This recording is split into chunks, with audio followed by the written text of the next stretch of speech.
Hi, I'm Ian Dallas from the Unfinished Swan, and I just wanted to say hello to all the iWoggle 3D players out there, and I hope that you enjoy the Unfinished Swan, which fully supports both the Move and the Move with the navigation controller and the DualShock, whatever you'd like to play.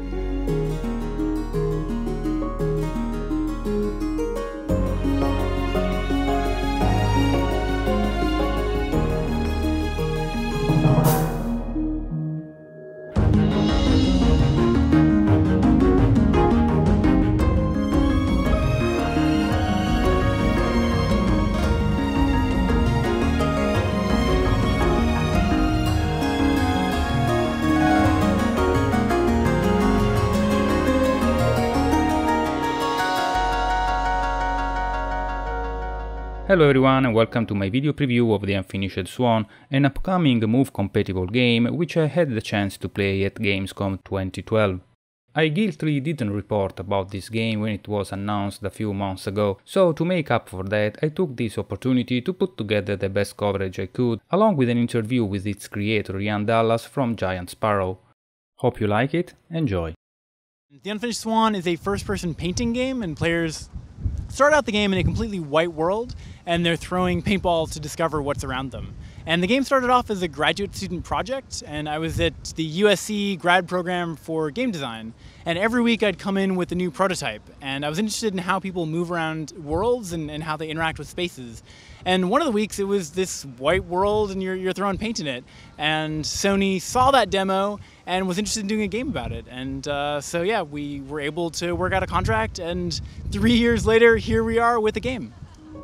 Setting the tone for a potentially touching experience, the premise of The Unfinished Swan puts you in the shoes of a little orphan named Monroe. Monroe's mother had always been much better at starting things than finishing them. When she died, she left behind over 300 canvases, not one of them finished, along with Monroe, who felt pretty unfinished himself. The orphanage allowed him to keep only one painting, and so he chose the Unfinished Swan that had always been his mother's favorite. But that night, he woke up to find the swan had disappeared. So he took his mother's silver paintbrush and followed the footprints into a little door he hadn't seen before. So, upon jumping through that mysterious door, you find yourself in a completely white world. So white indeed, you only realize there is one by throwing dark paintballs at it.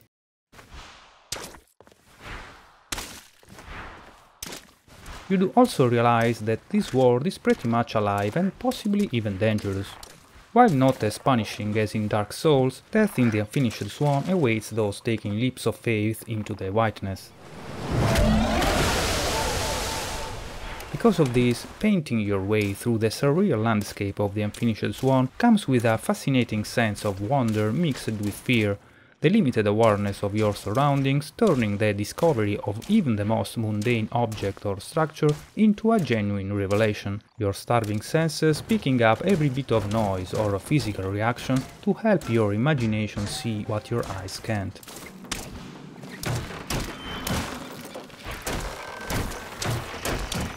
Now, even though the original prototype of the Unfinished Swan was all about throwing paintballs at a white world, this won't be your only activity throughout the final game. The Unfinished Swan is in fact comprised of 4 distinct chapters, each one taking place in a completely different environment, introducing specific game mechanics. As a matter of fact, the white world is just the first of these chapters, which is called the Garden. The second one, called The Unfinished Empire, has you exploring a perfectly visible world, your paintballs now replaced with water balls, serving as a means for determining the growing path of a series of vines, which then again allow you to climb vertical surfaces. As for the other 2 chapters, called Nighttime and The King's Dream, their looks and mechanics are understandably left for the player to discover. We want players to be discovering things for the first time when they play the game, because that's really, it's about a sense of awe and wonder that you don't have if you already know exactly what's around the corner. And so we've tried to show as little as we could about the game, but still give players a sense of what the game is about, so they can know if it's something they are actually going to be interested in. Even though the Unfinished Swan appears to belong to the same category of interactive experiences as Journey or Flower, and won't probably last as long as Skyrim, it doesn't mean it won't provide some sort of challenge. Examples involve figuring out how to escape an apparently endless loop of the same room, or how to productively operate switches and mechanisms. The Unfinished Swan does also provide reasons for revisiting it upon completion. First of all, besides the 4 main chapters and the various sub-chapters, there is an extra chapter to be found. What's included in this extra chapter and how you unlock its content is anyone's guess. Moreover, scrolling through the chapter selection screen, you can see each sub-chapter comes with a counter hinting at some sort of collectibles. It turns out you can indeed collect stuff throughout the game and use it to unlock special features. In the game, the players can collect balloons that are just scattered around the world, and they can use the balloons to buy toys. And the toys are just exactly that. They're just toys to play with in the world that aren't necessary to use. They're just things that we thought were kind of fun. And for the most part, the toys were things that we made during development just to amuse ourselves. So they were things that, or maybe they actually like helped us to do our jobs, to debug things and whatever, but they ended up just being so much fun to use that we wanted to give players a chance to, use them as well. So one of the toys that you can get is, it's called Stop Time, and it stops time for the paintballs that you're throwing. So when you have it enabled, if you throw a ball, it just hangs in midair in front of you, and so the player can use that to put like 100 balls all over the world and then unfreeze time, and then all the balls will continue moving, and the balls may like collide with each other, and you can get all kinds of really cool messes and even make things with the balls by like arranging them in the air. And it serves no purpose at all. There's no reason you need to do it, but it just was something that was fun to us, so we figured we might as well, give players a chance to just mess around. One last thing I'd like to mention before moving on to discuss the move controls is how incredibly smooth the Unfinished Swan runs and looks. Of course you can't appreciate it in this video, but the game runs at a silky smooth 60 frames per second and employs a rather effective anti-aliasing routine, ensuring a superlative image quality in spite of the hard contrasts that characterize its visual style. Considering the kind of collaboration the Unfinished Swan is the result of, this is hardly surprising.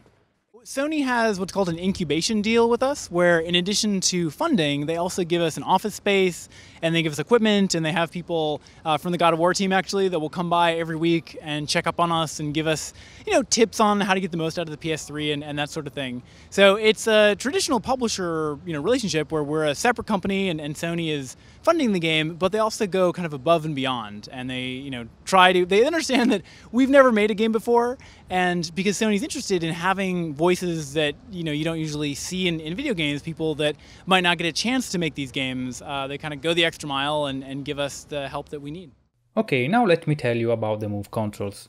When you play the Unfinished Swan with the move, the fixed reticle at the center of the screen is joined by a floating cursor, which is what you use to aim the paintballs or whatever a given chapter has you throwing. As to why the fixed reticle is still there when using the move, I assume it serves the purpose of providing a reference point for where the balls are spawning from, so that you don't accidentally hit things that you don't want to hit. On that point, I asked Jan why the paintballs couldn't spawn from the move itself, using the sphere position tracking to dynamically adjust the starting point of the ball trajectory, so that you would feel like throwing them through a window.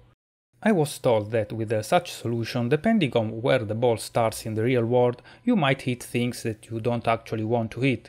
That's very true indeed, but to be honest, I don't think that's something that couldn't be addressed. For example, by detaching the fixed reticle and have it represent the intersection point between the ball trajectory and the screen, so that the player would always be aware of where the balls are going to spawn into the real world. In any case, this is hardly a must-have feature and the game plays nicely regardless, so it's understandable why the developers settled with the current implementation. This is not to say little effort was put into the move implementation though, actually the opposite is true. For starters, the cursor feels very responsive, almost like the dot of an actual laser pointer. It feels pretty much like it does in on-rail shooters such as The House of the Dead 3 or 4, and this is due for the most part to the game running at 60 frames per second, really the holy grail for pointer controls. But what's more telling about the effort put into the move implementation is how you control the camera. You can actually control it in two ways. First, you have the usual dead zone solution. You point the move outside of the bounding box and the camera starts spinning. Nothing unusual here. What's unusual is that you can turn the view even without exiting the dead zone, and you do so by rolling the controller. Sadly, I didn't realize this feature was in until I rewatched this very footage, but here you can see it in action. What I'm doing here is rolling the controller to show how you can use buttons to walk back and forth. You can play the Unfinished Swan with just a move, but I will elaborate about this option later. Now pay close attention to what happens here as I roll the controller clockwise. Notice how the camera starts turning to the right even though the on-screen cursor is within the dead zone.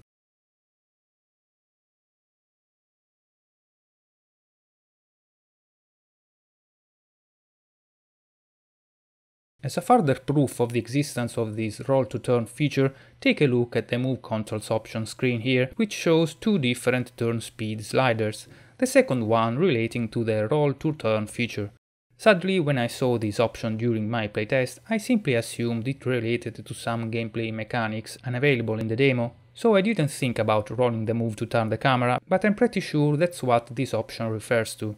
As for the third slider, by the way, which appears to be disabled, it might refer to some control mechanics the developers have yet to reveal, which possibly make use of the sphere position tracking. I didn't ask about it, assuming it was just a placeholder for dead zone tweaking or whatever, but in this interview by Family Gamer TV, the Unfinished Swan producer Max Geiger answers a specific question about death tracking in a rather suspicious way. Because of that light up warble on the end, the PlayStation knows how close you are, and lots of games detect that. Is that something that you're going to be using in your game? Can't say too much about that right now. Yeah. So we shall see, I guess. In any case, it wouldn't be surprising if the Unfinished Swan turns out to provide some sophisticated move features besides the roll to turn one, especially upon learning why and when move support was added to the game. It was part of the original negotiations, actually. So back in 2009, I think before the move had even been announced, Sony was interested in getting as many games to support the move as they could. And in fact, there was a time where Sony was interested in maybe having the game be a move exclusive game, which ultimately we decided that it would be better to support both platforms, so people can either play with the DualShock or play with the move. And it's something that for the very beginning of the game, we had the move up and running, and we didn't have to do a whole lot to make the game feel pretty good with the move. And I think there are things that we were surprised about actually with the move that the game played very differently, not necessarily better or worse, but with the move you're able to have a lot more control over where you want the the paintballs to splatter. And so players are more likely to stand in one spot and kind of artfully direct where they want the balls to go, where with the DualShock, and partly because maybe people are used to playing first-person games, they're more likely to be kind of running ahead and throwing the balls wherever they go. And with the DualShock, you kind of have to change your camera in order to to target something, so it's a little less comfortable. If you want to splat something, you kind of have to turn your head around. Schizophrenic, to look around, to paintball. Well, with the move you can just point where you're looking at, not where you are turning your head towards. As mentioned earlier, the Unfinished Swan is playable with either the Move Navigation Controller combo or just the move. In the latter case, you walk forward by pulling the trigger and backwards by holding the circle button. It goes without saying that with this configuration you are unable to strafe sideways. It basically works like in Datura, the main difference being that you can spin on the spot without holding down a button. In Datura you had to hold down X. Speaking of buttons, whether you are playing with just the move or the Move Navigation Controller combo, the main move button shoots the paintballs, the square button deals with interactions, while X is for jumping, an action you can also perform by flicking the controller upwards. One oddity I noticed during my playtest is that by pressing the move button while rotating the view, the camera would freeze until such button was released, resulting in a stuttering behavior whenever you throw paintballs around while turning. Upon inquiring on the matter, I was told this was just a bug in the demo code. Finally, one interesting bit to point out about the controls is that you can switch between the Move Navigation Controller combo and the move-only solution on the fly, that is, without having to disconnect the navigation controller. Actually, you can also use the full DualShock 3 controls, right-stick functions included, and the move controls simultaneously, because they are not mutually exclusive. So if you fancy some officially unsupported co-op play, you can theoretically do that, provided you agree on who controls the camera. So that was something that, we feel like there are a lot of people out there that would enjoy this game that may not have a navcon or the navigational controller or the DualShock. You can use the DualShock as well instead of the navigation controller, right? Right, you could. And it just, I don't know, it feels a little awkward to me holding half of a DualShock and then, the move. So we really wanted to, get as many options for players to decide for themselves how they wanted to play. And it was definitely a challenge making the game playable with just a move controller. So you have a little bit less control. Obviously you can't strafe to the side, but for our game that actually really wasn't something that you needed to do in a lot of places. So yeah, I think that the game is totally playable with just the move, and it's pretty cool that you can just give players one controller, and in a way it actually simplifies the game. So I think it makes it easier for players that may not be used to first-person controls to just be able to pick up a move and immediately get to work. And this basically ends my early look at the Unfinished Swan, which is scheduled to release on PlayStation Store sometime later this year. Going by what I played and learned about the game, it has the potential of joining Journey as one of the most unique and fascinating experiences to come out from Santa Monica Studios' incubation efforts, so stay tuned for an in-depth analysis when the time comes. For now, I leave you with what Ian Dallas had to say about what he hopes the players will feel like once they eventually catch the titular Unfinished Swan, assuming they will. He wouldn't tell me, of course. In making this game, we were really inspired by storybooks and things like Alice in Wonderland that have a definite arc to it. And so we wanted the player to come away feeling like, they'd done something, that the world had changed for their having been there. So it's not the most closed ending, but there definitely is an ending, and hopefully players feel like, the journey was worth it.